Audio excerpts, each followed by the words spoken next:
दोस्तों, यदि हम धर्म का पालन नहीं करते तो उसका विपरीत प्रभाव हमारे मानसिक स्तर पर और हमारी बॉडी पर, हमारे शरीर पर अवश्य पड़ता है।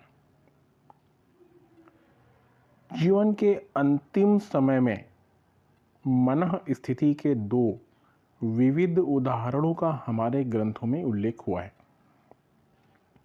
एक जटायु और दूसरे भीष्म पितामह।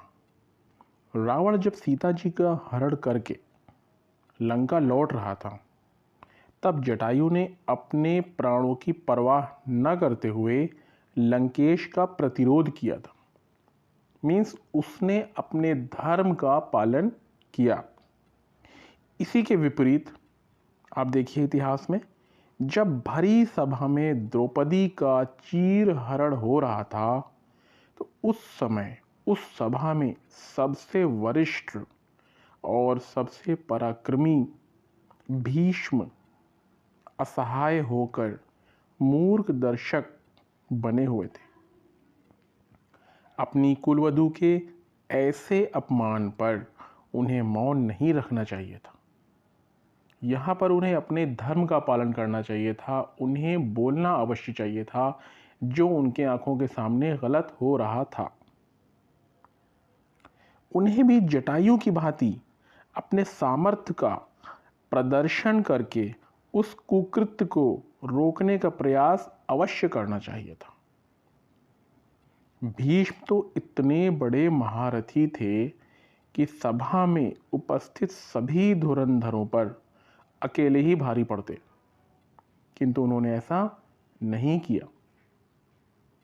वह दुविधा में रहे और यही दुविधा उन्हें अंतिम समय तक सालती रही। यहाँ प्रश्न धर्म एवं कर्म के पालन का है कि उन्होंने अपने कर्तव्य का पालन किया या नहीं किया, धर्म का पालन किया या नहीं किया। आप खुद देखिए, जटायु उसका पालन करते हुए अपने अंतिम समय से साक्षात्कार कर रहे थे, इसलिए उन्हें कोई मानसिक द्वंद्व नहीं था, उन्हें कोई पछतावा नहीं था, उन्हें संतुष्टि थी। अपने जीवन का उद्देश्य पूर्ण कर वह मृत्यु का आलिंगन करने के लिए तत्पर थे। दूसरी ओर देखिए आप, भीष्म पितामह के अंतर्मन में भारी अपराध बोध था। उन्हें ऐसा लग रहा जैसे उन्होंने बहुत कोई अपराध, घोर अपराध किया है।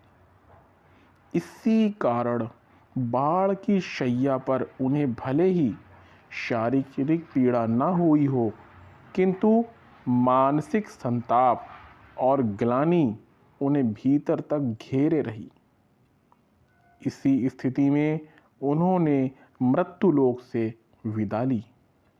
दूसरी ओर जटायु ने परमानंद की अवस्था में अपने प्राणों का उत्सर्ग किया। ये दोनों उदाहरण हमारे सामने हैं।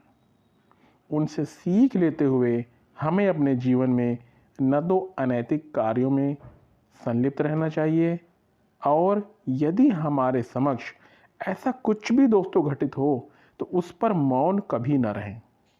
अपनी क्षमता एवं अपने सामर्थ्य के अनुसार जितनी भी हमारी क्षमता है उसका विरोध अवश्य करें।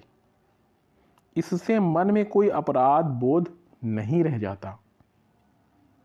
ऐसे करके हम समाज को बेहतर बनाने में अपनी भूमिका का निर्वहन भी कर सकेंगे। साथ में इसमें एक अनूठी आत्मिक संतुष्टि की अनुभूति होगी। मृत्यु के समय भी कोई अवसाद या टीस या अपराध बोध हमारे मस्तिष्क में शेष नहीं रहेगा। हम परमानंद के साथ परमात्मा से एकाकार हो सकेंगे।